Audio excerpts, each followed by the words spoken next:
So welcome everyone. Welcome to Physics by Aaryan. So many of you know I am Aaryan Mehra. So I am taking this session because it is one of the major problems that I see in the students, and I myself has faced this issue. And today I'm going to give you all the idea about what is an art of solving problems in physics, basically. So what made me eligible to take this session? So about me, I have done my master's in physics from IIT Delhi. So 2 years of master's in physics from IIT Delhi. Then I did 1 year of my PhD in IISc Bangalore. After that, I decided to let's move on to full time into teaching. Okay. Yeah. Then I moved full time into teaching, and then I joined let's NEET and JEE teaching. So I am now currently a advanced physics faculty at Bansal Pathshala in Nagpur. So basically, on everyday basis, I'm teaching 7 years of physics, starting from class 11th, 12th. So I deal with the problems of class 11, 12th. Then I deal with the problems of BSc level, and then I deal with the problems of FSc. So I know the whole range of problems which exist in physics. And this is also one of our future project in which I am going to compile the entire physics concepts in one platform. And within a year, you will see that happening. But in this 7 years of my teaching syllabus, I have seen that what kind of problems students are facing. And there is one very common problem. Doesn't matter what is the stage in which student is, and that problem is related to the how to solve the problems. That is a major issue there.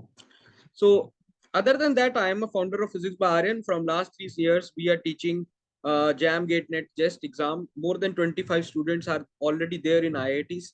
Uh, they are doing very good in their academic careers. And these are some of my ranks. So I qualified JAM, JEST, GATE, NET, and also one very unknown exam, which is UPSC Geophysics, prelims and mains. So my journey was very tough by myself.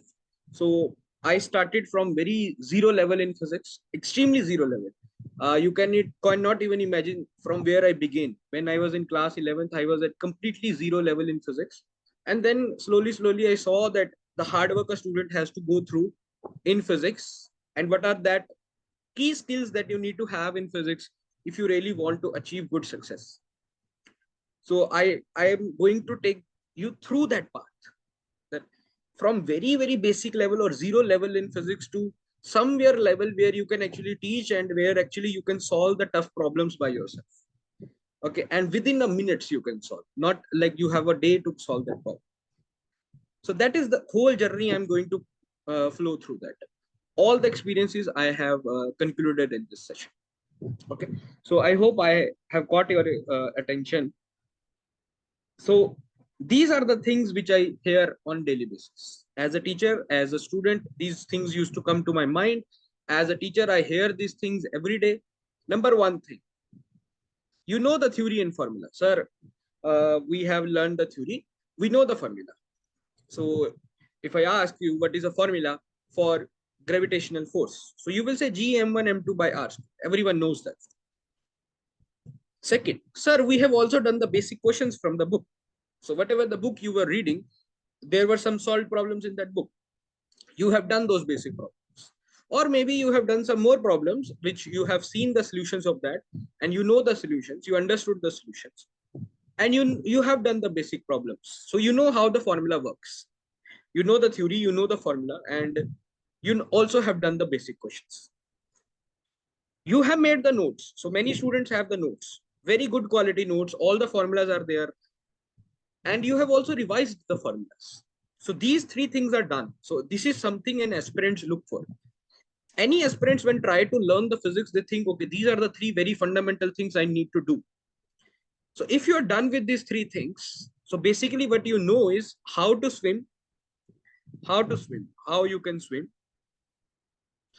If somehow you drowns, what are the things you need to do? Everything that you need to know is in theory, right? You have not entered the pool. The pool is there. You have not even entered the river. You have not entered the sea. You are sitting on the shore of an ocean and thinking that this is how I will swim.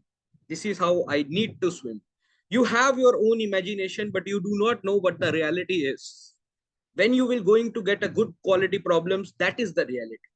That is actually going to check how much formula you know, how much theory you know.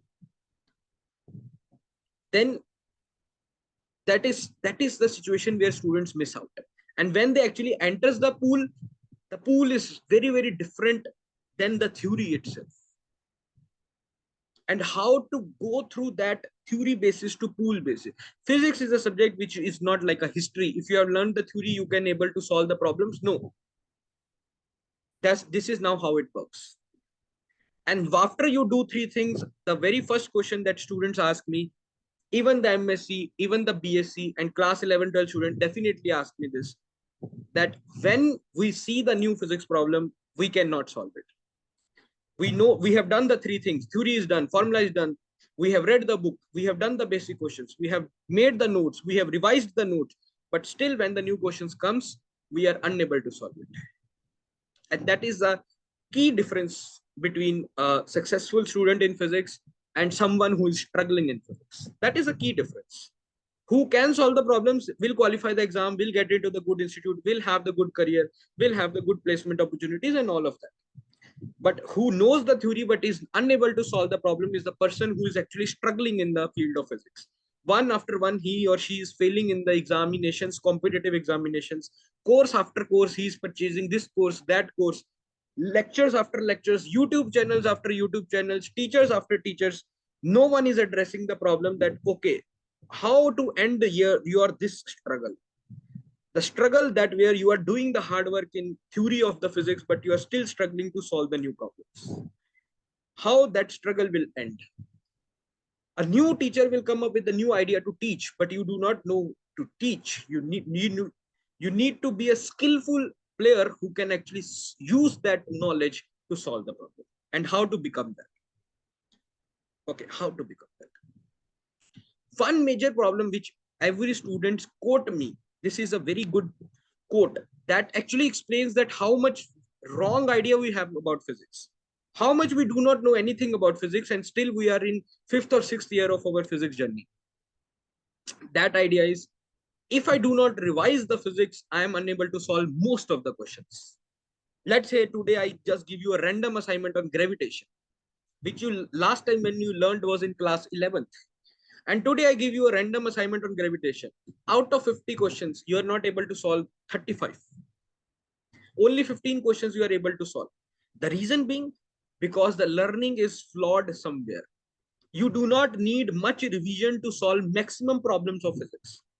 Maximum amount of problems of physics could be solved with no revision at all. It can be solved if I wake you up at 3 in the morning and I tell you that, okay, this is an assignment, solve this. You should be able to solve 70% of the question without any revision, even after 1 year or 2 years into the physics. Yeah, one thing should be there, that you must be in the field of physics. It does not matter you were studying electromagnetism and I gave you the sheet of mathematical or I gave you the sheet of electronics. Physics is physics. The same rules apply. If you have learned the physics correctly first time, then revision is a very minimum thing that you require. It is required because other part of the questions are still there, right? Other 15 questions also you have to solve. Na? So this is what happens, that if you have not revised, main bhool gaya. That is the one thing I heard. Formula bhool gaya. Concept bhool gaya. I forgot the formula. I forgot the concept. How you can forget something? It was nothing there to forget. It was not the fact.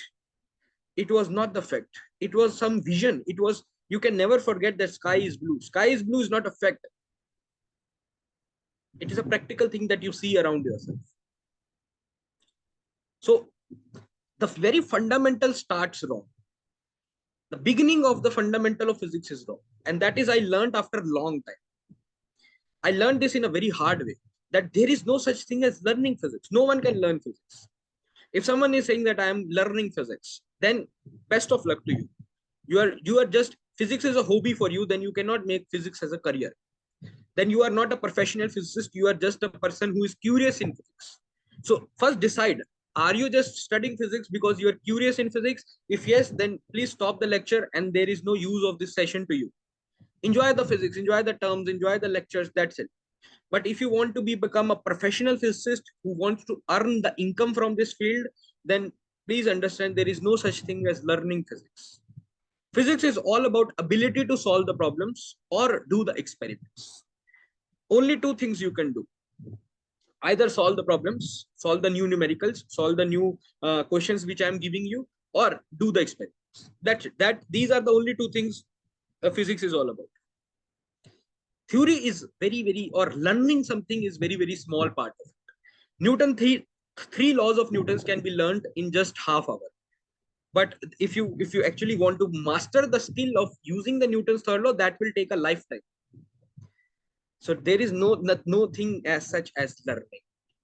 And if you will rely on someone that tell us that this is the actual method of solve the problem, then you are doing an injustice to yourself. Every individual has their own methods to with which their own vision with which they look at the formula. I gave you the new formula. New formula is in front of you. How you connect that formula to something which is around you, how that formula is have the movie in your brain. What is the movie behind that formula? If you see a Shah Rukh Khan, if I say, okay, this is an actor, Shah Rukh Khan, someone will think, okay, the movie behind that will be Dilwale. For someone, it will be some other movie. For someone, it will be some other movie. Everyone will look upon Shah Rukh Khan through a different movie. That's fine. That's your movie. Trust on your movie. But you must have that movie. Okay. Now, these were the problems. Trust me, from last 3 months, I am compiling this. What can be the solution? And yesterday I took this session in my offline coaching and I gave this session to my students. Now it is time that I tell you what my idea about this is, how I overcome the same problem. There is no one in the field of physics who have not seen these problems. So step-wise approach, steps, I will give you the exact steps. You can blindly trust these steps. These steps will work for you. And I can give this in written that these steps works. This is not something in air. This is not something revolutionary ideas or new ideas which any teacher comes and says. These are the practical ways. So let's begin with this session. Steps. Should I begin with the steps? Are you all ready for this? Yes, no. Just tell me in a message or unmute yourself. Are you all with me? Should I start? Yes, sir. Yes, sir. Yes, Yes, sir. sir. Yes, sir. Great. So let's begin.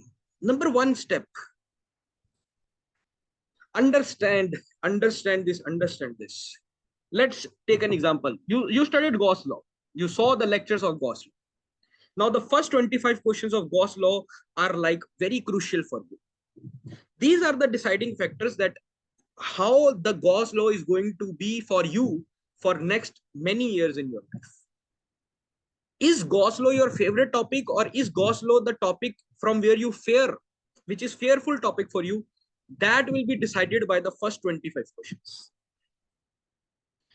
After you learn any topic or you revise that any topic, let's say many years back you learned some topic, now you have no idea about that and you again learned that topic, and now first 25 questions are going to decide that how your future is going to be with this topic.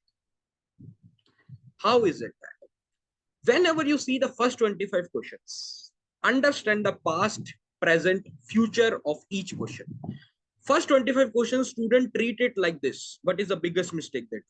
Either they are very easy questions, they are just formula based questions. You put in the values in the formula, you get an answer and happy. The day is done. You are very successfully happy. And then when you go back and solve the PYQs, nothing you are going to get. You are not getting even one question. Or they solve 5 or 6 problems and they are not able to solve those problems. And then they think, okay, I need to revise more theory. They see some concept which was not written there in the book they read, and then they start going on the Google and start seeing some books in which that actual statement is written, and then they start reading that book, and then they see, okay, if I complete this book, I will know more concepts, and then when I will solve the problems, I will be able to solve it. Sorry, my friend, this is not how things work.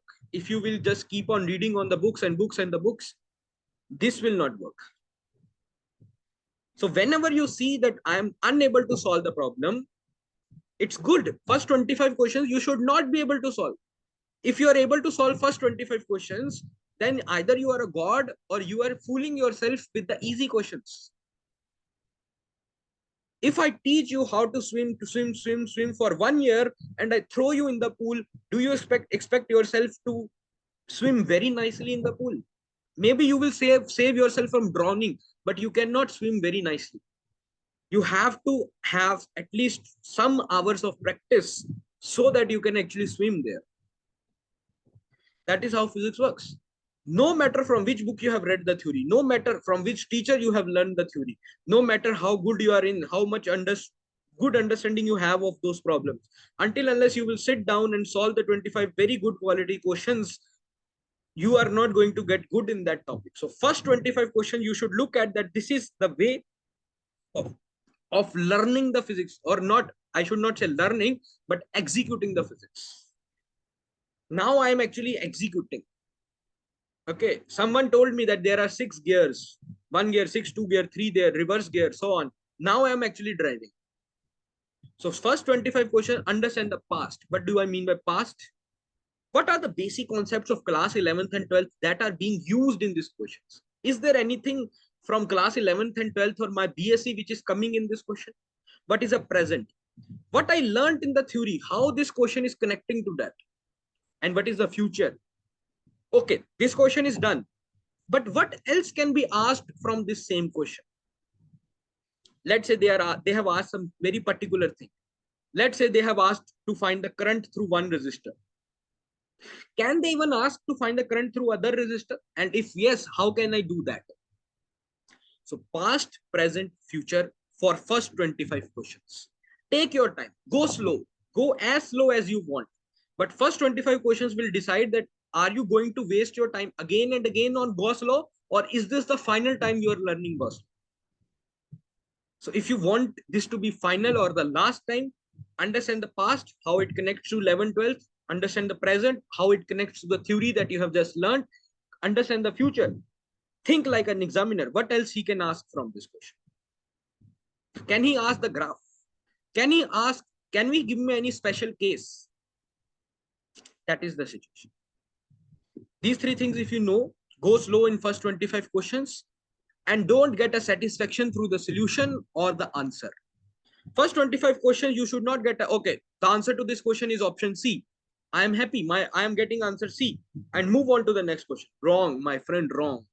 Don't get satisfaction from the answer or from the solution. If you have understood the solution, that is okay. That is again learning. You are not executing. For example, let's say you jump into the pool and you were drowning and your senior came and said, come out of the pool. You came out of the pool and then he showed you how to swim again. And then you say, okay, now I know how to swim. No, you still don't. You still don't. Initially, you were learning from the coach. Now you learned from the senior. Still, you are learning. Looking at the solution is a learning. Look at the solutions, but don't get satisfaction through that. Ask these questions. Whenever you look at the solution, ask these questions. Why this solution? Out of many possibilities in this universe, why this person only choose to execute the solution in this way? Gauss law. For example, if you are doing the Gauss law, first thing is Gaussian sphere. Take the Gaussian sphere. Many people say, okay, accept it. I accepted the fact, take the Gauss law. Why not Gauss cube? Why not Gauss cylinder? Why not any random shape? What will happen if I take random shape? There are no answers to this question.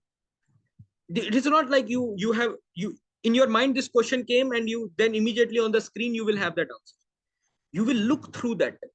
You will search here and there that why not any random shape I can take, and then you will enter the path where you will actually realize, okay, this is why they are taking Gaussians. E dot dA. Okay, E dot dA. We simply write EDA. Why? Where does the dot product went? Why they are both parallel to? Why electric field is radial? All the questions. Why they have only chosen this solution steps? Why not anything else?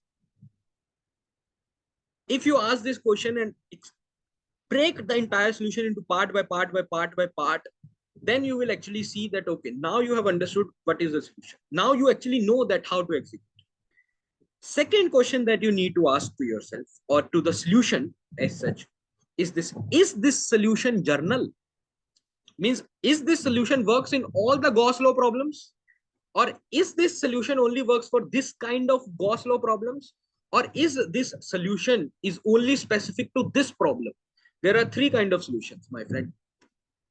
Number one, the solution which is general to that topic. Means no matter which problem comes, you can execute that solution.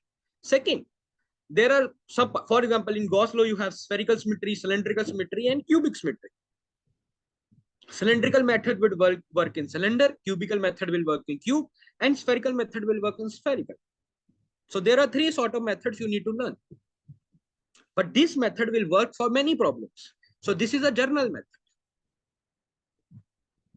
So ask yourself that, is this solution general or specific? And if it is general, try to execute the same solution in the next problem. And if that solution is not getting executed, ask yourself why this method is not executed here. Why in this method something has been changed? How much has been changed? Why we need to change? And if it remains same, why it is working in this also and in this also? So first 25 questions you have to do very deeply, sit down calm-headedly. You have to forget that you have a life. You have to forget that you are preparing for any competitive exams. You have to forget that you have a parents to feed. You have a family to support. Everything in your junk in your head, you have to forget, and you have to focus that I need to understand how to master this skill. So first 25 question is very important. And then in the last, connect your solutions with the theory that you have learned. Whatever you are learning or whatever you know so far, try to connect the solution with that knowledge so that you never forget that. You forget the things when the connections are not there. You can never forget anything in which the connection is there.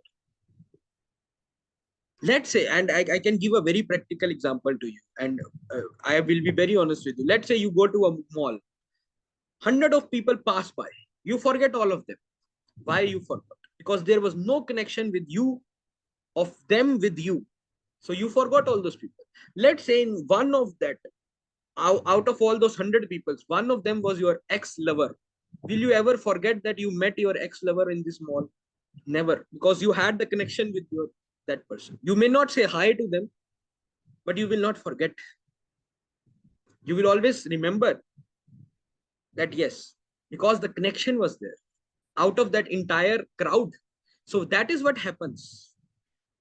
After 2 months, when you have not revised the Gauss law and someone gives you the question of Gauss law, and suddenly there will be a lot of information your brain will throw at you. Okay, this is the method, this is the method, this is the method. And you will not be able to know that, you will not be able to recall anything. And then if you have that one connection in your mind, that connection will highlight himself and come out and say, okay, this is how it works. So build that connection. That connection is very important. Don't take things separately. Connect them in a loop. Connect EMT with quantum. Connect quantum with mathematics. How to do that, I will also tell that. Okay. But this is the goal where we want to go there. Okay. So that was the first step. Now there is one exercise. Okay. So I don't want to make this session completely like, okay, I'm speaking and you're listening. This is the question in front of you. I know most of you have not revised this. So try this question. So you have one input. So input, I am giving you 10 voltage. There is one resistor here, 2 kilo ohm. There is one resistor here, 2 kilo ohm. And there is a Zener diode. And if you do not know the Zener diode is something around which the voltage remains same. That's the only thing you need to know to solve this question. Only thing that you need to know to solve this question is that the voltage around the Zener diode will be 5 volt. Tell me how much current will flow through this Zener diode. How much current will flow through this Zener diode? Can you give me this answer? No revision is needed. If you can tell me, then let's see if you are able to solve this or not. No revision is needed. This is a question, new question.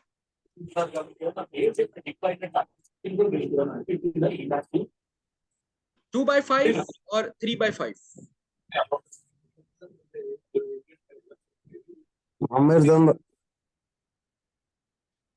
You can type your messages. You can type your answers. I will see those. One message is 2 by 5. Let's see. 2.5. Okay.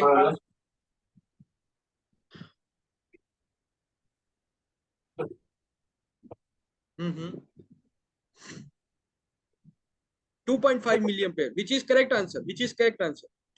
2.5 is a correct answer. I think so. I have to solve this question, but yes, it seems that it is correct answer. 2.5 seems correct.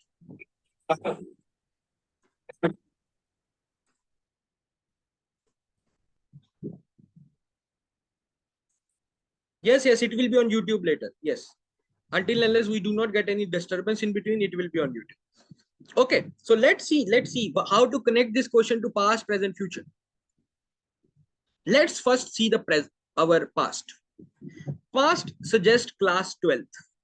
Anything in parallel has the same voltage. So if this Zener diode has a 5 voltage, though this resistor is parallel.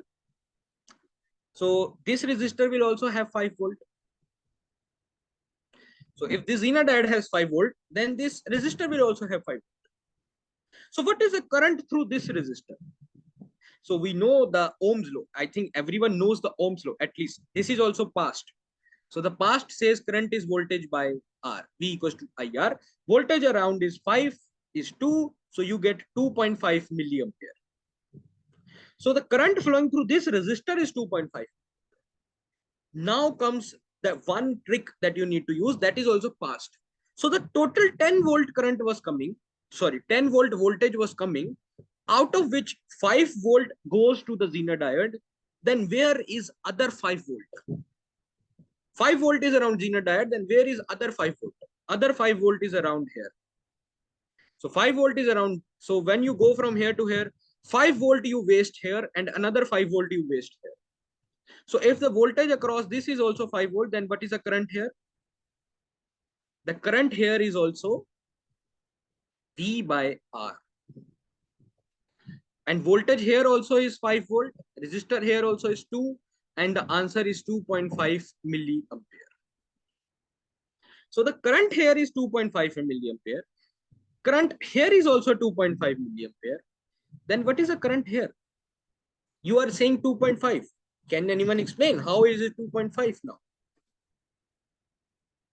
Tell me how you are saying that it is 2.5. Answer should be 0. Because you can clearly see that 2.5 current is coming from here and no current went in this direction and all the current went here. So 2.5 was coming here and 2.5 is here. No current went through Zener diode. So the current through Zener diode is actually 0. So that was the past. And the new present is that I told you this skill that if the 10 volt is here, then 5 volt is around Zener diode, then where is other 5 volt? Other 5 volt is here. So I found the current in this because the potential here is 5 volt. So current in this is 2.5. Also, I found the current in this. The current here also comes out to be 2.5. So all the 2.5 current which is coming will go to this resistor and nothing will go to the Zener diode. And the current through the Zener diode will come out to be 0. Do you agree with me or not? Why you were getting 2.5? Tell me. Do you have any argument against my reasoning? Even if you have the argument, we can discuss. But this is how you solve the problems. This is how you solve the problems. You understand what was the past, you understand what is the present, and you understand the future. Now let's talk about the future. The future is this method general or specific? This is the general method. Any Zener diode question comes, you can implement the same method and you can get the same result. Because this method is working as a general method for Zener diode questions. So this is how you work. And what else? What more questions can be asked? What if I make this voltage as 13 volt? Now what will be the current through this Zener? Will now be there some current? Or still it will be 0? Let's say I make this voltage 15 volt. Let's say now, let's make this voltage 15 volt. So now 5 volt is around the zener, 5 volt is here, the current here is still 2.5. But now around this resistor, voltage is not 5 volt. The voltage is 15 minus 5, 10 volt. So the current through this resistor is not 2.5. The current through this resistor is 5 ampere. So now the 5 ampere current is coming from the behind. 2.5 current will go to the zener diode. 2.5 current will go to the resistor. So now the current through the zener diode will be 2.5. It will not be 0. So this is how you think about present, past, and future. Okay. So step number 1 is clear to everyone.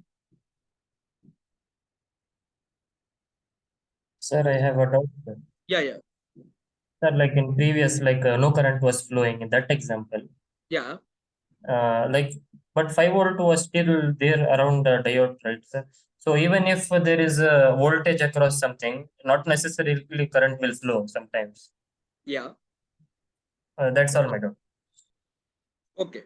So zener diode works in this region, right? And in this region, I can give any current through the zener diode, and zener diode will not be destroyed, right?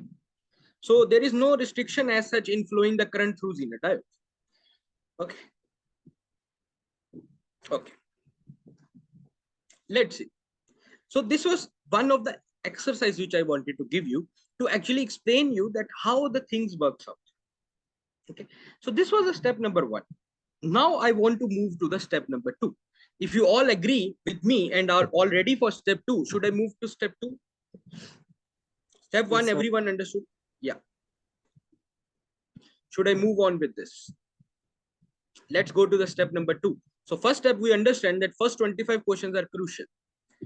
Yeah. So once you say yes, no, I will move to the next step. I need to know that all of you are with me. Yes, sir. Great. yes, Yes, sir. sir. Very Yes, nice. sir. Okay. So now we are ready for step. We have got our fundamentals clear. Now, one mistake very clear, which I have already mentioned. I will not spend too much time on this. But in physics, theory does not help you in solving problems. No, my friend. No, my friend, theory never works. Theory never helps you in solving the problems, but the solving the problems help you in understanding well. If you want to understand the theory, then solve the problems. But if you want to solve the problems, then theory is not going to help. This is the nature of the physics. Please accept this nature. If you fail in understanding the theory, that is fine. That is fine. But if you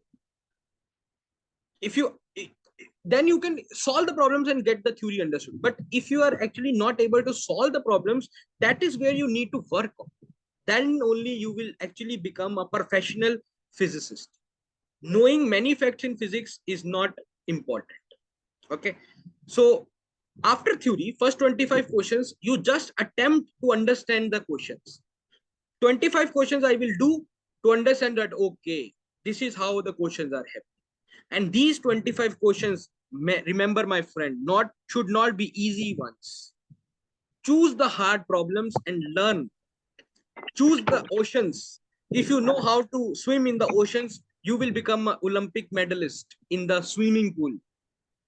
Okay, so if you are trying to become an Olympic athlete in a swimming pool, you should know how to swim in the oceans, how to swim in the rivers. So if you know how to solve the difficult problems, only then in the exam you are going to solve the medium level of problems. And from those difficult problems, don't be disheartened that, okay, the questions I am not able to solve. It is good. You are getting the difficult question before the exam and not in the exam. As many questions as you cannot solve before the exam, that is the good news, my friend, because you are now learning to solve those questions before the exam. So don't be disheartened if you are not able to solve the problems. Just keep on solving more, and one day you will realize you don't even know that when you suddenly became an average student to a topper student, and that transition is so smooth that you will not even understand. You were going in the exam, let's say in the next exam you were going with the same mindset that I have never qualified the exam. This year also I will not qualify. That fear in you will be there. And suddenly you will realize in the exam, you are able to solve 60% of the marks and you got an IIT. This is what happened with me. I went to the IIT JAM exam with the mindset that, okay, I have failed JEE, I have failed these many exams. How is this exam going to be any different? But I never realized that in past 3 years, I have solved so many problems that now when I will be going to when I gave the exam, I actually scored a very good rank. And that transition was so smooth. It was even surprising for me as such, that how did this happen? And after that, now I knew that I can qualify. So I now keep on qualifying the exams. Okay. So that was the rule number 2. The rule number 3, I want to mention very nicely. 30-70 rule, which is actually reverse for most of the people. Most of the people are doing 70-30. I will emphasize 30-70. 30% of the time should go in learning the concepts, my friend. If you're wasting the 70% of time in learning, and how do you learn the concept? That is also one very basic. No one tells you that. Everyone starts the lecture and then start explaining Dhanadan, that, okay, this is Gauss law, this is this law, this is that law. But no one told you that how to look at this. How do you learn, my friend? 30% time that you are going to spend on learning, whenever you start learning, you realize that your theory is not getting over. 3 days you are learning and still your theory is not over. Is this happening or not? By the time you reach the problem, it has already been so many days are wasted. Yes, sir, it happened a lot. So much. How to limit our theory how to complete our theory in a very small time? Number 1, no derivation in physics is important. I'm making a very bold statement here.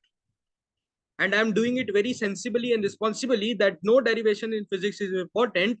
Only thing that you need to know is that how to extract the important information out of that derivation. If there are 70 steps in that derivation, 17 steps in that derivation, what 3 or 4 steps are important that you always need to remember, or you always need to bring throughout your life?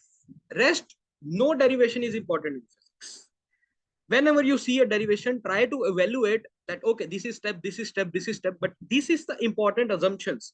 This is an important blend of the formulas that they have used. This is actually important in this derivation. That reduces your time, that reduces your burden on the brain, that you don't have to remember the derivation, and that actually gives you the feeling that what is something you can expect. Second, knowing the formula. Remembering the formula and knowing the formula are two different things. If I tell you, okay, these are the 30 words you have to learn today, you cannot remember 30 words every day. Knowing the formula, you should have to know the formula. You don't need to remember the formula. How to know the formula? There are 3 ways to know the formula.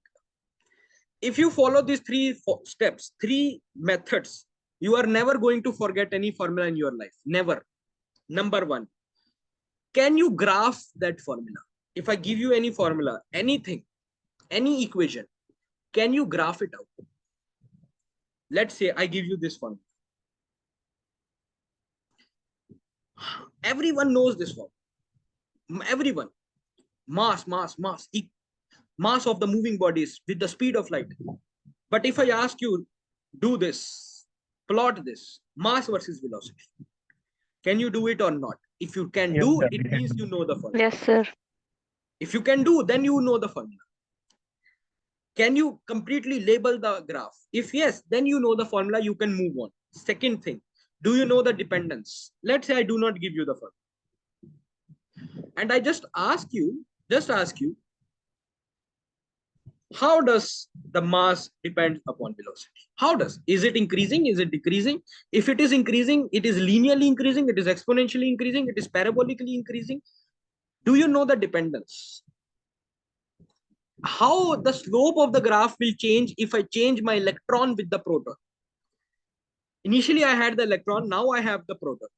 How this same formula, if this is the graph for my electron, then my proton graph will be this, or my proton graph will be this. If you can do all these exercises, then only you can accept the fact that you actually know the formula. And third, and very important, which no one focuses on, is that do you know the extreme cases? What will happen if you put the velocity 0? What will happen if you put the velocity infinity? Can you put the infinity? No. The maximum velocity you can put is c.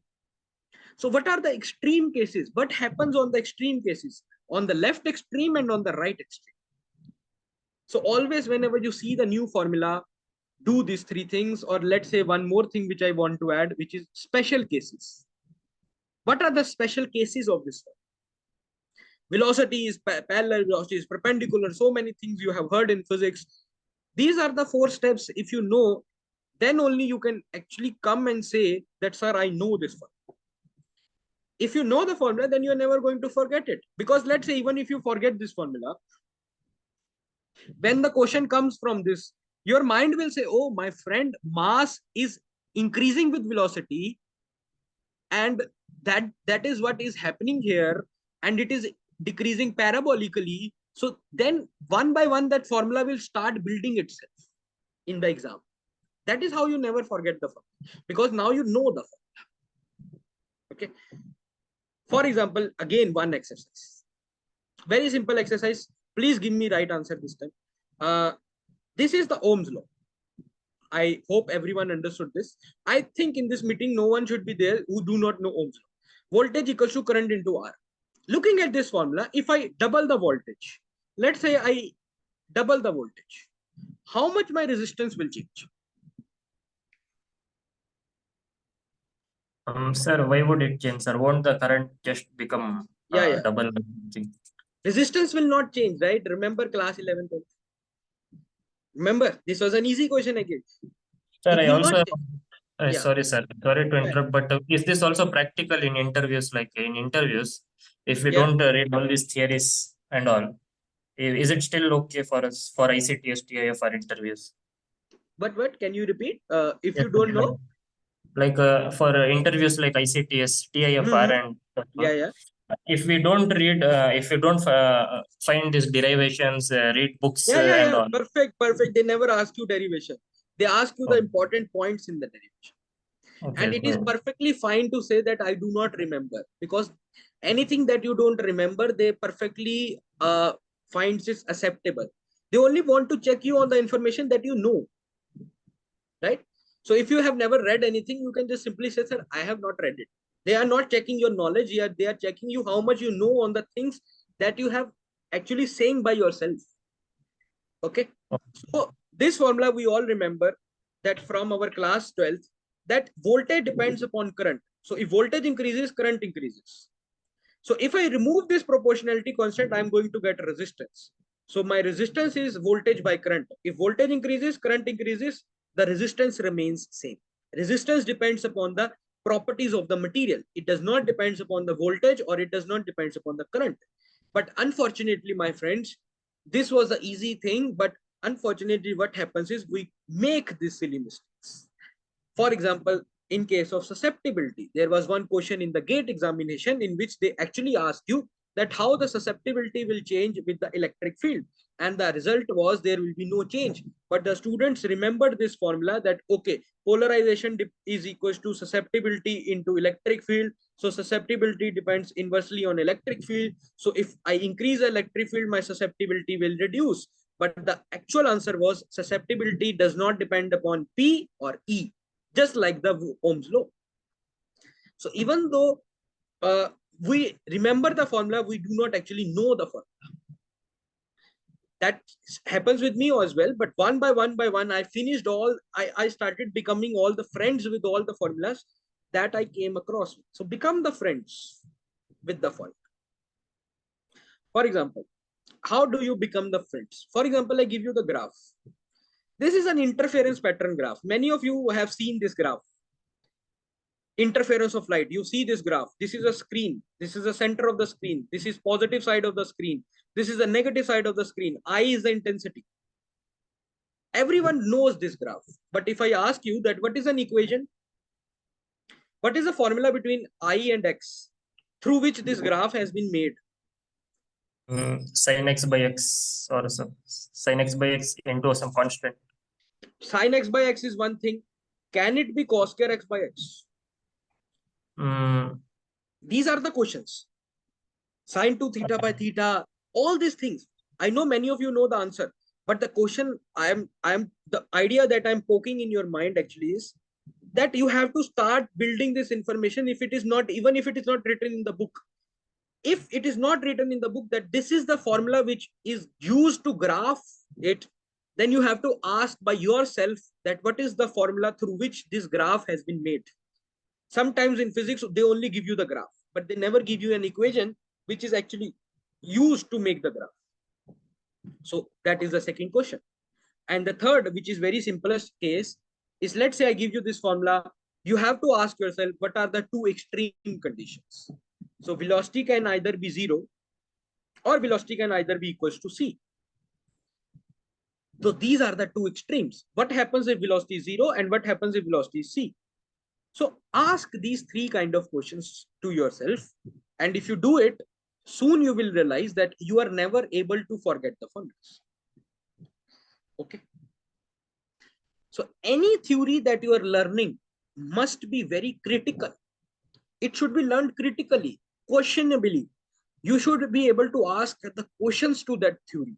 You should not focus on completing the syllabus. You should be able to know that I will spend 30% of my time on my syllabus, but that 30% of the time I will think about it critically rather than just making the notes or rather than just noting down the same derivation that is already been written in the book. So don't accept the facts, question the aspects. Then comes the 70%. 70% of the time, 70. So if you do not follow this, either spend your 70% time on problems or be ready for another failure. I'm telling you, if you do not spend 70% of your time on problem solving, then ultimately what will happen is either you will not get a good rank or you will just qualify the exam. That's it. Or it is also possible that you may not qualify. So if you really want to become a good professional physicist, 70% of the time or at least 60% of the time has to go in solving the problems, and only 30 to 40% of the time has to go in theory. As long as you do not change this ratio, you are not going to succeed in physics. That is my guarantee. I have never seen any students succeeding by reading more theory and practicing less questions.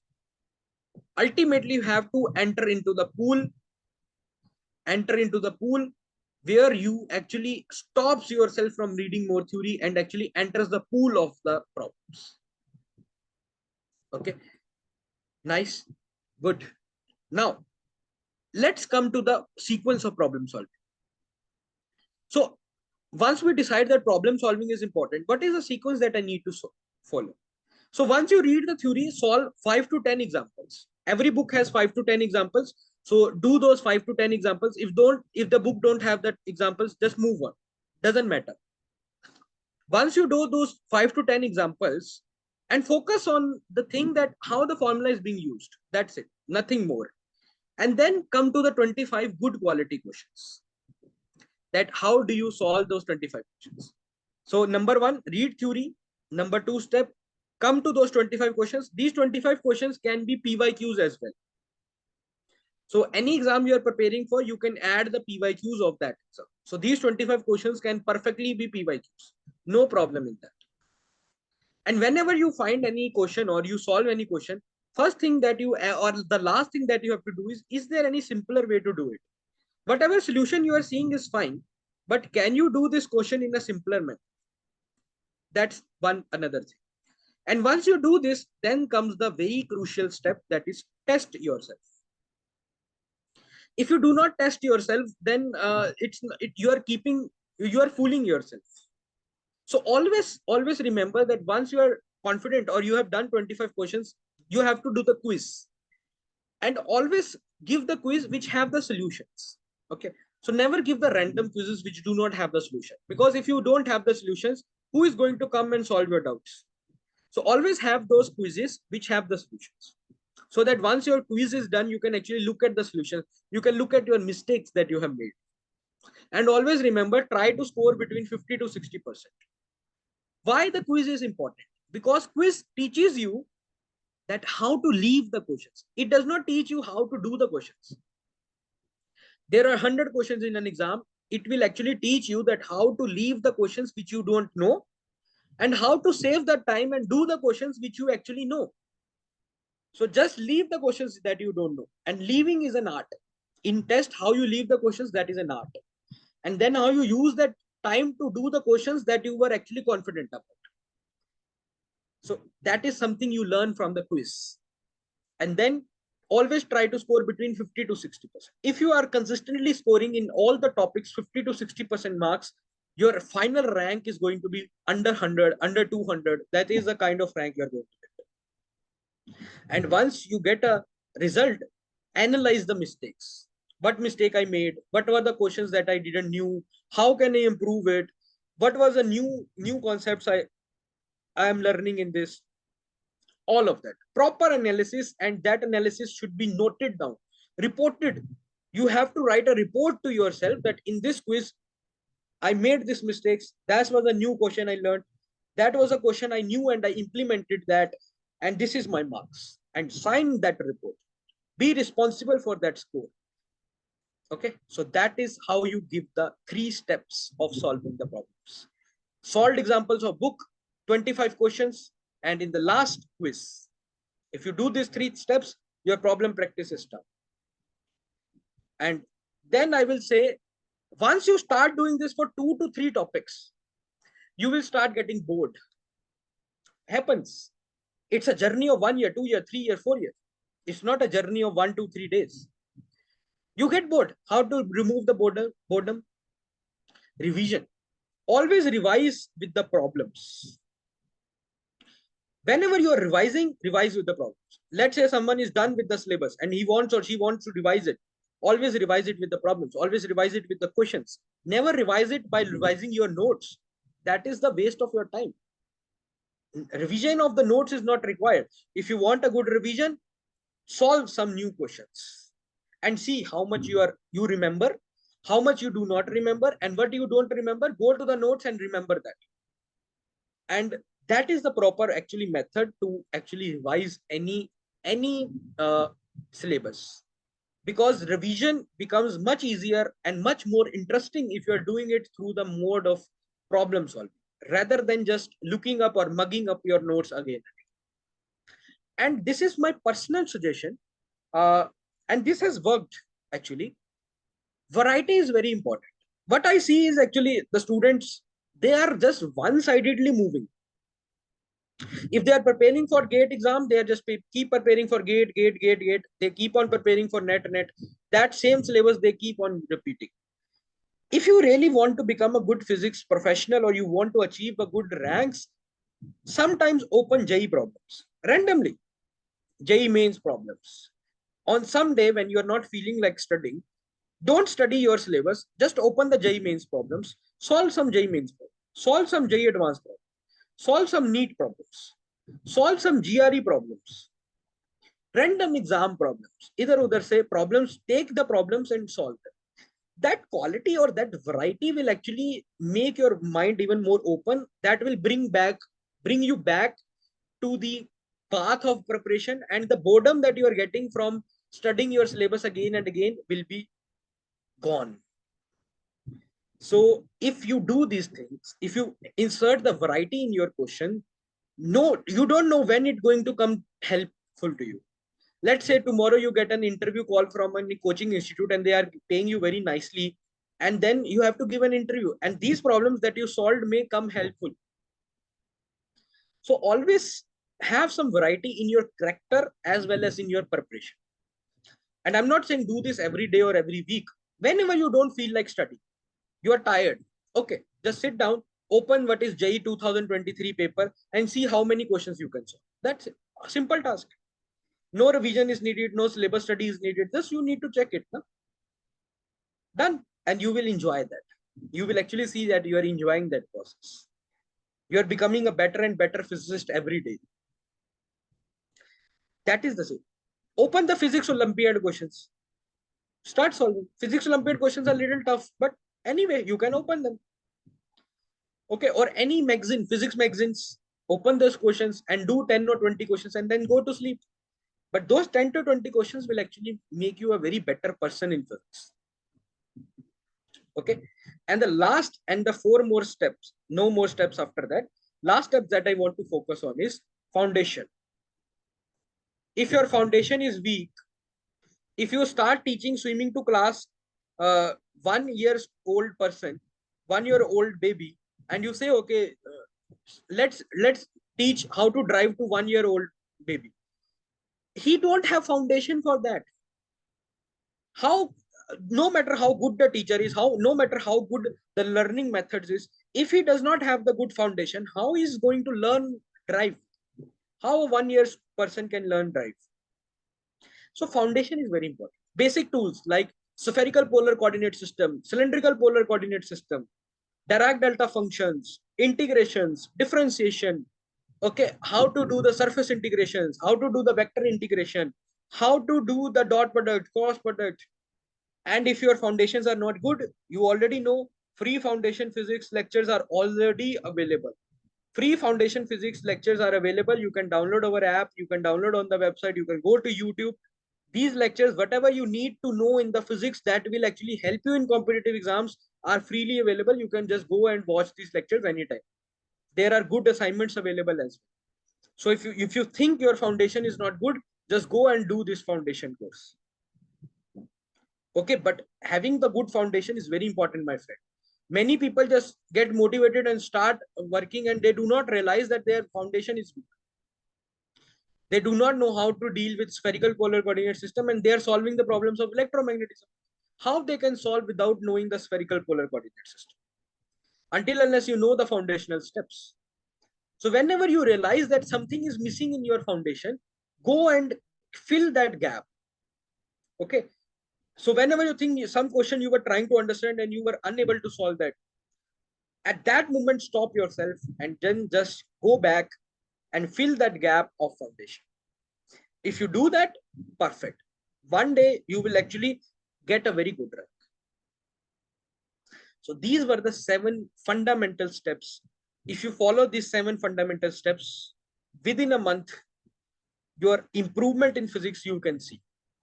Okay, and you can see that improvement if you actually implement this. And it is very difficult to implement. If everyone can implement everything, then everyone will be successful. So have to understand that. You have to go through some pain for next 1 month to actually implement this. If you can go through that pain, 110% this will work. Okay, so with this, I just want to announce one thing, that first time after a year of hard work, we have launched 6,000 questions question bank. Physics by Aaryan has become the first institute who is giving 6,000 questions question bank at just for 1,500 rupees, which means you are paying only 25 paise for one question. That is even cheaper than any test series available out there. In this question bank for MSc students, there are 10 different sections. You have CSR net subject test. If you are preparing for CSR net, you need question for CSR net subject. Do these questions. Each and every question is like exactly of the CSR net level. If you just solve these papers, many questions will be directly from here. And you can even talk to our last year batch students. They still ask for these assignments because these were very helpful. If you want subject wise gate paper, they are there. Combined tests are there. Full gate test, full net test. Entire BARC test series is there. Means BARC test series. So if you are even preparing for BARC, that is there. All the previous year questions, they are in the test format. They are not like PDF. So they are in the test form. If you have learned the Gauss law and you now want to do the questions of CSR net, let's say how many questions came from Gauss law. So you will see that PYQ test is there. PYQ test of Gauss law. So you can do the PYQ test of CSR net, JEST and GATE as well.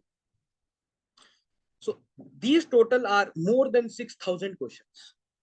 And initially I was thinking that I will have 1 year of validity, but now I think if anyone takes these questions, no validity. No validity. This is for lifetime. You enroll and for your lifetime you solve these questions. Once you pay, it's never going to end. This validity will remain for lifetime. You can access it anytime. You can keep on solving these questions anytime until unless you qualify your exam. Just take the benefit of this. All the questions I remember I mentioned this are completely solved. Not even a single question is there which is not solved. And all the questions and solutions have already been uploaded. So it depends upon you which subject you want to practice first or which test you want to practice first. You can do it. And if you do not understand the solution, let's say you have some problems in understanding the solution, every Sunday I will be taking the doubt class. That you can enter this doubt class. This will also help my batch students because we will be solving those problems also, and they will also be getting benefit. So every Sunday, doubt class to understand any solution which you have not understood on our website. And if you have been to our website and app, it is exactly like an NTA. It has a scientific calculator review. So you will get a very good practice that on that day, how you are going to actually get the situation. What kind of platform that you will have in front of you. And level of questions is exactly same as exams. That is the main thing we have focused. That it is not, it should not happen like this. Okay, CSNet has low quality questions, GATE has high quality questions. So exactly of the level of the exam. Okay, and the fees for entire is 1500 rupees. You paid, it's a very minimum fees I have kept. And you can access this on our website or you can access it on our app.